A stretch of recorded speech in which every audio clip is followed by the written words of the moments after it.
Al endi mынау Әкем әдем тілегін арнады, шөбере сүйдім дейді.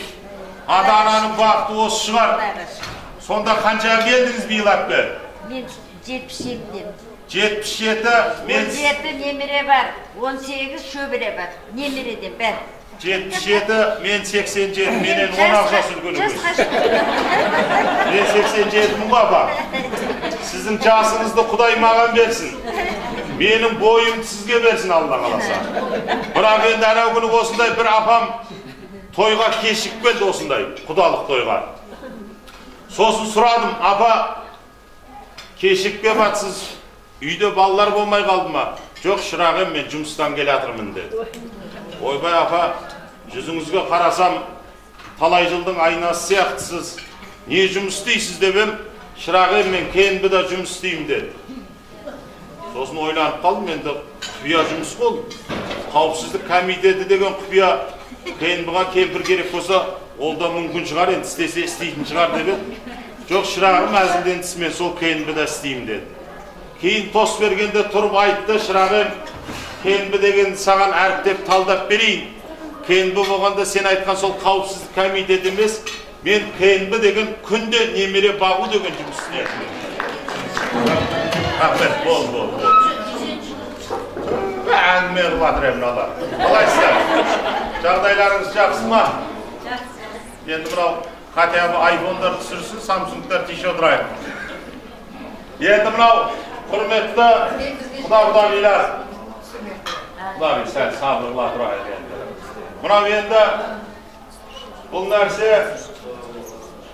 мен ойлаймын, бұл жанұяда әпше. Мына 25 мыңға жалданған видео тұр. Уайымдамаңыздар, кассета шығады ғой. Инстаграмға салмасаңыздар, енді сіздерде жоқ шығар. Қалғанымыз отырайық.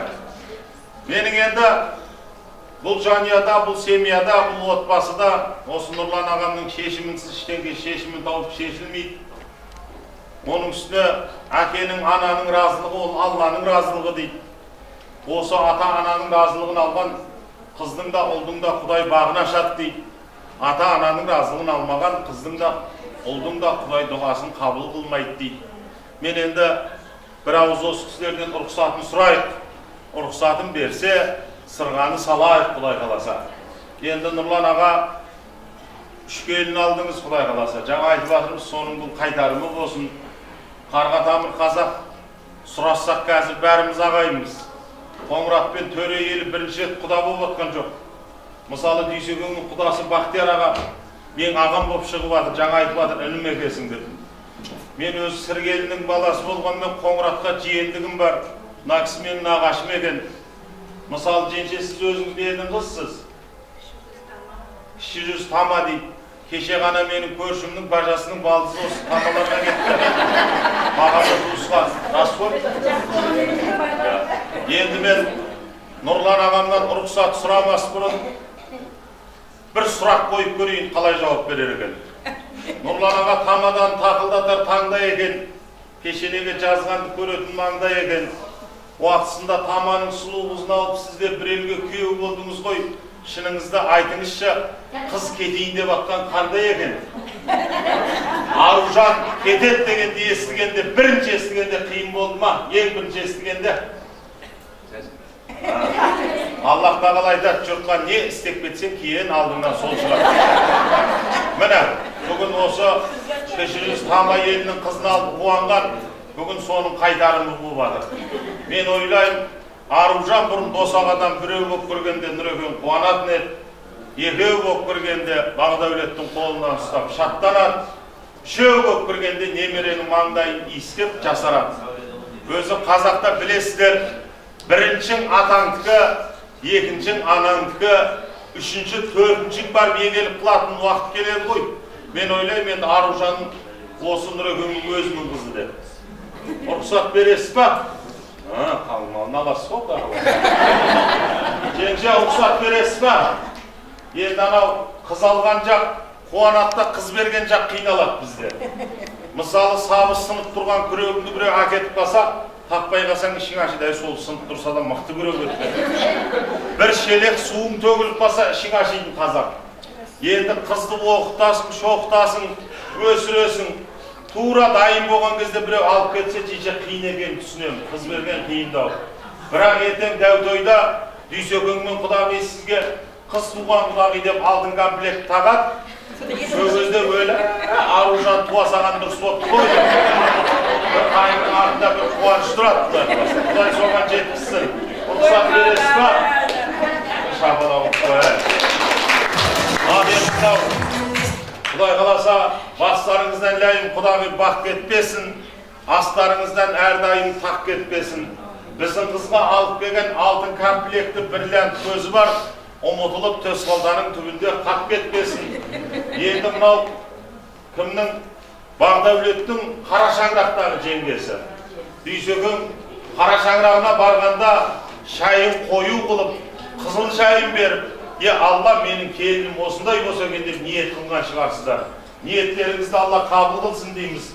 Құдай қаласа Аружан қызымыз осы жеңгелері сияқты. Құдай қаласа сіздердің де шаңыраққа келін түссе, келіндердің званиясы өседі. Енді сіздер бір капитан бір бөле алатын шығарсыз. Бисмиллахир-рахманир-рахим деп оң құлағынан бастап сырғаны салыңыздар. Бір қол соғып қояйық.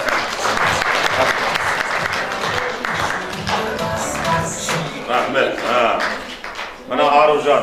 Сызға салу жол маған берген екен. Осы сырғамыз қызымызға тағып, әулетімізді өсіріп өндіретін келін болсын деп тілеймін. Амин, амин. Мынау жаңасын жарқырат тақ, ескісін қалдырып кет, мамаң тағып тастайды, айналайын Аружан. Әкеңіз. Негізі осы қыз ұзатуда мына сырғаның мынаусын мен үземді. Сөйдемде екі жеңгесіне ақша береді, маған бермей кетеді постоянно. Рас қой? Құдай қаласа. Мына Құдай қаласа ыстық денесінде тоссын. Оригинал екен міне. Айналайын тик еткісі бәрі тұр. Мынаны. Жеткістер Құдай қаласа. Бисмиллахир-рахманир-рахим деп. Нағыларына да салыңыз Құдай қаласа.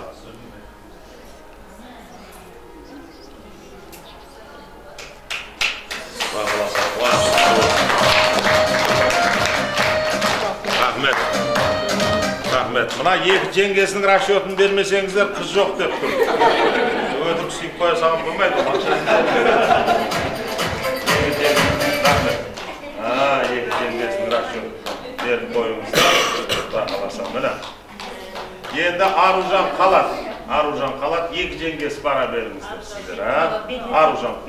Маңдайынан сүйіңіз, маңдайынан. Еріне тиіспеңіз, егесі тұран олсын. Ол екі жеңгесі. Бүкіл әйел осылардың артынан кетеді. Қанша берді, қанша берді. Ал енді мынау жүрегі толқып, шын қуанып, жігіттің басына бір-ақ рет берілетін бақытын көрейін деп, бүгін мына алдарыңызға қуанып, яғни білегінен бірінші ұстап екті жігіт болып іліп түскен бүгін осы Бағдәулеттің мырзалығы деп білеміз Құдай қаласа. Шапалақ ұрып шақырам десеңіздер, төбеден түскен төренің баласын той тойына шақырайын. Кел Бағдәулет қайда.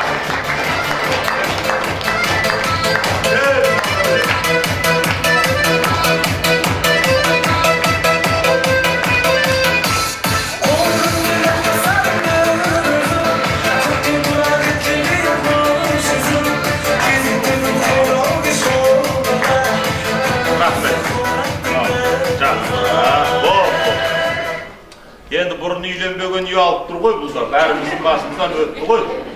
Бағдәулет басыңа қондырып жатқан құсың құтты болсын Құдай қаласа. Міне керемет бір өскен, өнген әулеттен қызын алып жатыр.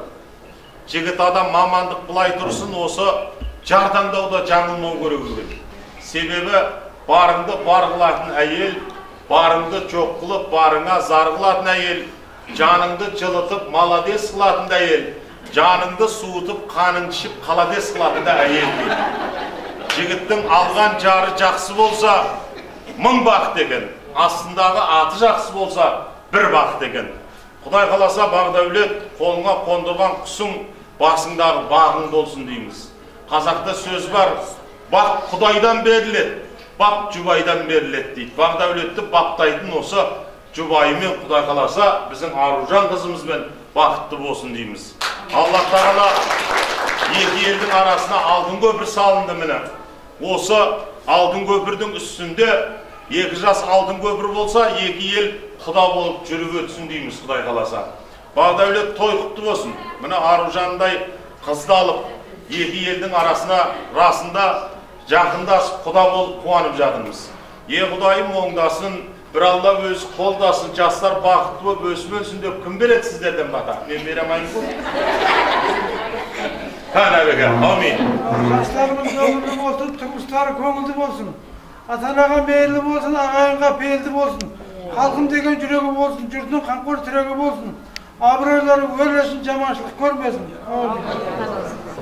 Біз жақтан Данияр, енді біздің ағамыз Аружанның атасы болады ғой.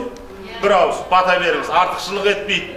Ертең айтып барасыздар, Қоңырат Маңғытай елінің ақ батасын алдық, разылығын алдық деп. Амин.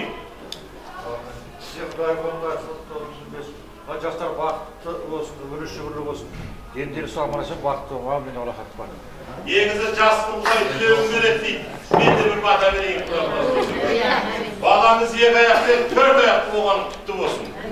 Келер жылы Алла оң көзімен қарап, алты аяқты болсын. 20 жылда белдері кеткенше бала тауып, осы екі жас 40 аяқ болсын дейміз. Өсіп өлсін, Бағдәулет бақытты болсын. Аружанның Құдай қаласа, әрдайым Аружан сенің Бағдәулет тұрсын оң жағында. Бағдәулет Аружан жүрсін сенің әрдайым сол жағында. Арман тілегіміз мәңгі бақи бір-біріңнің бол жанында айналайын. Құдай қаласа өсіп өліңдер. Мен де қуанып жатырмын. Нұрлан ағам менен Гүлнар жеңгемнің үйінде әлі бір клиентім бар екен. Әлі бір тойға келеді екен Құдай қаласа. Жүрегіңнің шаңырағы той қылассын. Баяғыда осы Нұрлан ағамыз сияқты, Гүлнар жеңгеміз сияқты Аружандай қызын ұзатып атса, әулетінің көнегөз қариясы сұрапты: қызым, сен біздің елден аттанып өз еліңе бара жатырсың. Енді саған сұрақ, бұл жақтан не алып барасың? Барғаннан кейін бізге не жібересің дейді. Тек дәулеттің қызы тектілігін танытып, ата-анамның бойындағы бар тәлім-тәрбие, жақсы қасиетін сол елге алып барамын. Барғаннан кейін алғыс пен рахметті сіздерге қарай жіберемін дейді. Аружанның артынан біз арманымыз алғыс пен рахмет кесін, болды қалған Құдай қаласа. Аллах тағала айналайын Аружан, Гүлнар мамаңның телефон нөмірін өшір, Құдағидың бойындағы бар жақсы қасиетін бойыңа көшір дейміз, Құдай қаласа. Жастар бақытты болсын, өсіп өнсін, той болсын дейміз. Рахмет. Ал, төре елі, шын құда болғанымыз құтты болсын енді. Бір қолсақ қойыңыз, шақылай бермеңіз, құдалық қой, чаматын шығар өз өсін.